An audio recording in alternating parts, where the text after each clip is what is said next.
welcome to the inauguration of Baroness Chakrabarti as President of Birkbeck, University of London, being held here in the beautiful Senate House, the historic home of the University of London.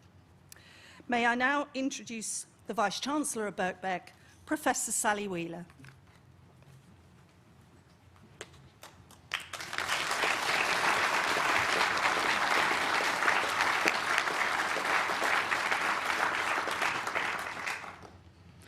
Baroness Chakrabarti, it is an immense pleasure and honour to welcome you to your inauguration as Birkbeck's President. And I extend that welcome to all of you, colleagues, friends, students. You will hear in a moment from Simon Davis, the Deputy Chair of Birkbeck Governors, about the important role that Baroness Chakrabarti will play as our President, why we are so honoured that she's accepted the position, how her values align with ours at Birkbeck, and what an incredible role model she will be for our students. So I'm not going to compete with Simon. Instead, I will take the opportunity to tell you about Birkbeck today, and also about some of our past presidents. There is a large portrait of George Birkbeck in the council room. We still have the foundation stone for Birkbeck, and that causes us at times to reflect on how the institution today resembles the one that George Birkbeck set up at the Crown and Anchor in the Strand in 1823. And in a sense, we are similar. All these years later, we are true to our founding mission. And surprisingly, we're still unique in focusing on providing access to high-quality, face-to-face education that people can fit around their busy lives, whether that includes work, caring commitments, or other things. We still have a strong focus on lifelong learning and on providing access to higher education for anyone for whom it might benefit, in the same way that the London Mechanics Institute did. Other things have changed. We do now attract students from over 140 countries worldwide. Our research is world-leading. And in recent years, we've introduced daytime teaching alongside evening teaching on many of our highest recruiting courses, making it even easier for our students to balance work and other commitments with university life. We've also been doing a huge amount of work on our estate to develop the campus, including installing new student, I like to call them chill spaces, but that might age me, I don't know, in our main buildings, and the latest technology into our classrooms, which allows students to join classes remotely and take part in them alongside those on campus. And if you haven't been to Birkbeck for a while, or heard about our current work and new modes of study, please do speak to one of us after today's ceremony, and we will arrange a guided tour to show you all of this and explain it. In terms of our past presidents, I'm indebted to Birkbeck's former orator and the author of our history, Professor Joanna Burke, for these, because I've taken them straight from the Birkbeck history she wrote shortly before our bicentenary, which will now need to be updated to include Baroness Chakrabarti. She is our 17th president. She follows in the footsteps of Baroness Bakewell, who stepped down last year at the age of 91. She also follows in the footsteps of George Birkbeck himself, HRH Frederick Arthur George Windsor, who at the time of his presidency was the Duke of York, the Right Honourable Lord Denning, the Right Honourable Lord Healy, and others. On average, Birkbeck presidents serve 11 years, but this masks huge differences. William Lloyd Birkbeck, George's son, he was president for an astonishing 47 years. And Lord Denning, of whom we also have a very large portrait in the council room, he was president for an equally amazing 31 years. But, Baroness Chakrabarti, if you're worried about committing to being Birkbeck president until 2072 to match William Birkbeck's stint, don't worry. The Duke of York was only president for a year. He resigned from the position due to other commitments, because he became George VI in 1936. So, in closing, I would like to express my immense personal thanks to Baroness Chakrabarti for taking on this role, and I welcome her warmly to Birkbeck.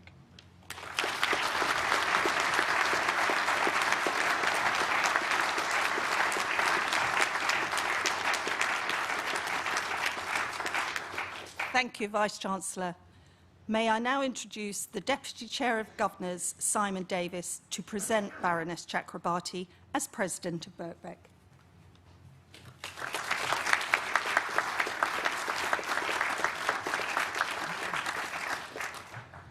Vice-Chancellor and guests, I'm absolutely chuffed to be able to present the Right Honourable Baroness Chakrabarti as President of Birkbeck.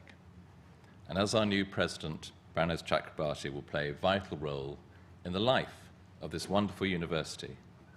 She will perform ceremonial duties, such as presiding over graduation ceremonies just down the hall and meeting with dignitaries. She will represent Birkbeck to others, promoting our activities and our ethos, and she will advocate for us, raising our profile and advancing our interests. And I hope none of this comes as too much of a surprise to the Baroness. So what are our activities and what is our ethos? To many of you, these will be absolutely familiar, and to others, possibly less so. We were, of course, established over 200 years ago to provide access to education for all to whom it may be of benefit. And we have remained true to this fundamental and founding mission to this very day. We provide classes at times that allow our students to work and develop their career, or to balance their studies with other interests or commitments outside of university life, which so many of our students have. We have a long history of welcoming and supporting students from a huge range of backgrounds to study for prestigious University of London degrees. We undertake world-breaking research that helps to address the world's key challenges, as well as to inform our teaching, and we're very proud to have been awarded University of Sanctuary status for our work to provide education, safety, and empowerment to forced migrants and people within the asylum system. And we are known for our important contribution to social mobility. So, the Baroness, someone who has devoted their career to championing human rights, and particularly those of disadvantaged groups, with a deep interest in the transformative effects of higher education. And pausing there, and in case you haven't noticed, Birkbeck transforms people's lives. And Baroness Chakrabarti's ethos and values are strongly aligned with those of ours. And we're very grateful to her for accepting this important honorary role. A member of the House of Lords since 2016, a distinguished human rights lawyer, as mentioned, a high-profile campaigner, as many of you will have noticed, a politician, a Privy Councillor, and an author, the Baroness is the perfect role model for our students. As someone who has changed careers, who wears multiple hats, who's a lifelong learner and a mother, the Baroness is a shining example of someone who herself has juggled competing interests and overcome hurdles to succeed, reflecting absolutely the lives and journey of so many of our own students. And for an institution that is over 200 years old, we are remarkably and happily free of some traditions. But one practice we continue to hold dear is wearing academic dress on formal occasions. I can wait for my children to see this photograph. Historically, Birkbeck presidents have their own gown, which alongside other Birkbeck gowns is made by Ede and Ravenscroft. And those few of you who probably not heard of them, they are London's oldest tailor and wig maker.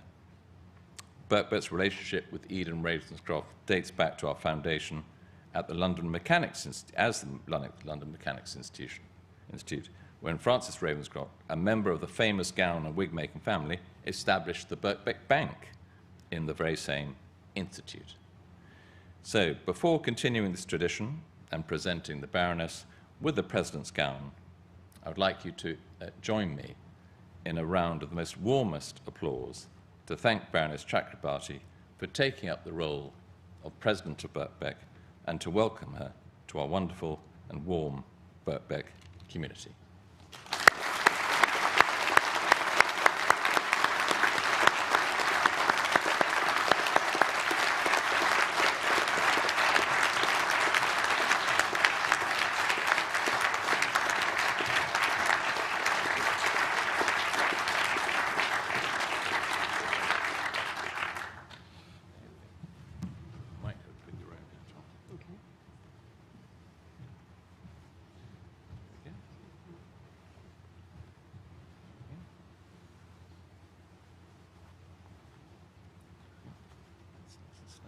Thank you, thank you.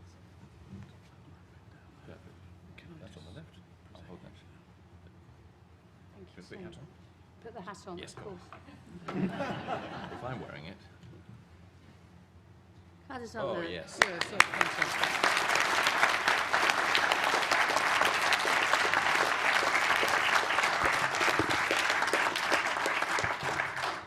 Thank you so much. I was just crossing my fingers and saying, not Slytherin, not Slytherin. Thank you so much for such a warm welcome.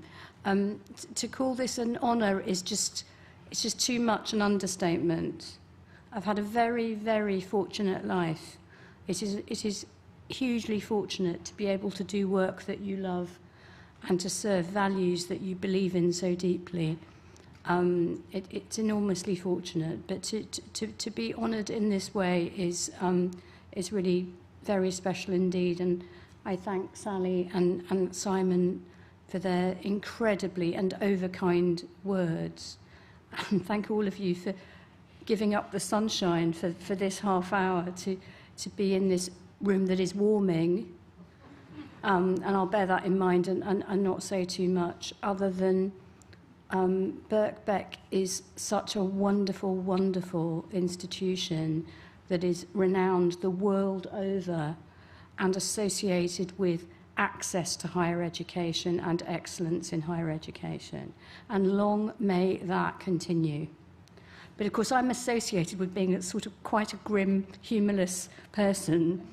And so I have to go a little bit dark just for a nanosecond to say these are not the easiest times for higher education anywhere in the world. Their financial independence, the academic independence has been under threat on both sides of the Atlantic and all over the world. And with the honour and the privilege comes the responsibility. And I promise to discharge that responsibility in defence of the independence and the freedom of this wonderful, wonderful institution and all those who serve it, who are part of its community and who share its values. Thank you so much.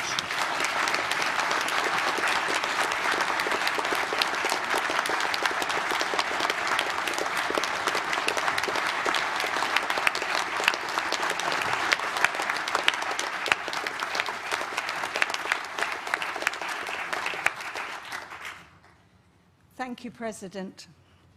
May I now introduce the head of Birkbeck Law School, Dr. Victoria Riddler, to give an address.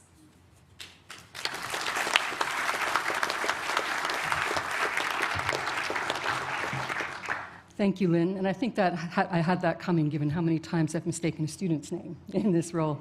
But anyways, that aside, a colleague recently reminded me of a seminal constitutional law case, one that all Birkbeck Law students learned in their first year of study. The case concerned the indefinite detention of foreign nationals suspected of terrorism, but with no criminal charges against them. The state argued they could escape from their obligations under the Human Rights Act on the basis that there was a threat to the life of the nation and that the court would be acting outside of its powers to deliberate on the matter. The House of Lords, now the Supreme Court, were unpersuaded. It was in this context that Lord Bingham famously commented that the function of independent judges charged to interpret and apply the law is universally recognized as a cardinal feature of the modern democratic state and a cornerstone of the rule of law itself. Judges such as these do not occur in a vacuum. In this case, Liberty, the rights advocacy organization under the direction of Shami Chakrabarti at the time, were given intervener status, and in their intervention was directly referenced by Lord Bingham in his reasoning. When you think of studying the law, what likely comes to mind is reading cases, statutes, perhaps learning how the court structure works, and of course, learning rules. All of this is true, but it's also much more than that. Law is a central institution in society, and to learn about law is also to learn about ourselves, our histories, and to be able to ask informed and critical questions about both the law and the kind of society we want to live in. It's for this reason I couldn't be more delighted that we are welcoming Baroness Chakrabarti as our new president. Her work exemplifies what it means to ask these kinds of questions and to wield knowledge and skills to make a difference in our world, in particular in her advocacy work for human rights. Of course, her career is expansive: a politician, a public intellectual, a campaigner, and a lawyer. In a true sense, it speaks to the notion of a vocation as a calling. And what I think Baroness Chakrabarti is responding to is the call to respond to injustice. In this regard, Shami Chakrabarti is also an excellent role model to our students in what not only can be achieved in terms of a successful career, but a very meaningful one. The law school is somewhat younger than the college, having been established only about 30 years ago, but it very much shares its founding principles of accessibility and inclusivity, and that anyone should have the opportunity to pursue higher education. The school was also established in the spirit of being a critical law school. This extra descriptor can mean different things to different people and suggests, again, a variety of questions. How might the law maintain and perpetuate certain power structures, or perhaps social inequalities? What kinds of violence or injustice might it legitimize? But the spirit of critique should not be confused with that of criticism. Critique also includes questions about how law may protect against the arbitrary exercise of power, its role in democratic processes, and its intimate relationship to questions of justice and fairness. These questions are not new questions, but they're also questions that cannot be taken for granted. Perhaps due to some of the recent instability in the world, I've been tempted to say that these kinds of critical questions and the careful and serious thinking that occurs in the university have never been more important. But I think it would be more accurate to say that it has never ceased to be important. Higher education has the potential to be both empowering and humbling, and much like the rule of law, and our democratic institutions should never be taken for granted. Thank you.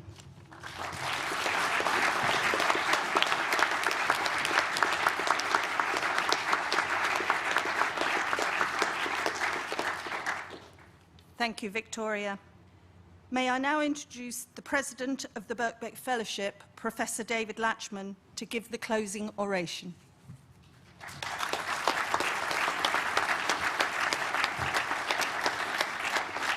Having stood at this lectern so many times, I feel like saying welcome to this graduation ceremony, but I have to be a bit careful, and I have to begin by thanking my esteemed successor for inviting me to participate in this occasion. She has given me the graveyard slot where everything that can be said has been said, and you're waiting for your drinks. So I will be extremely brief, but it is a historic occasion. Somebody asked me, how many inaugurations of Birkbeck presidents have I been at in my career here, and the answer is none, because I don't go back 200 years, but I don't think that we've ever had an inauguration of a president, and congratulations to whoever had the brilliant idea of holding this. I did serve with two presidents who, in a sense, I think typify the different aspects of Birkbeck. We had Eric Hobsbawm, somebody who was 60 years on the staff of Birkbeck, culminating in president, somebody who was not afraid to speak out on matters of controversy Party and to hold very clear political opinions, even though they resulted in him having a very large file in various intelligence services. And he was succeeded by Joan Bakewell, who he had actually taught in Cambridge, who epitomized the idea of older people having valued lives and valuable lives, who spoke out for us many times in the House of Lords. And it is no coincidence that of the last 6 presidents of Birkbeck, 5 have been members of the House of Lords, where they are able to advocate for us. All interesting Labour peers, except for one who defected to the SDP. You can look up about him, if those who remember the SDP. And clearly, I think our new president combines actually both of those things, because she is, of course, not afraid to speak out on the issues that matter to her and the issues that matter to Birkbeck, and she advocates for those in the House of Lords where it can have an important role. And indeed, I believe the Times called her a number of years ago the most effective public policy advocate of the last 20 years. So clearly, we expect great things from you, Baroness Chakrabarti. We expect that you will show once and for all what a marvellous institution Birkbeck is, and how governments of all colours should provide considerable support to it, so that we can hold more events of this kind, but much more importantly, so that we can do our best for the students who really need us, because they have nowhere else to go. Thank you very much.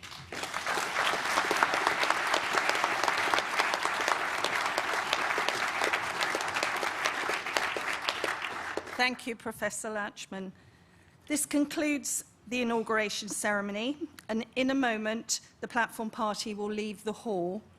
The ushers will then ask all the guests to follow the Platform Party out of the hall and into the Macmillan Hall, which is directly opposite this hall, where your reception will take place.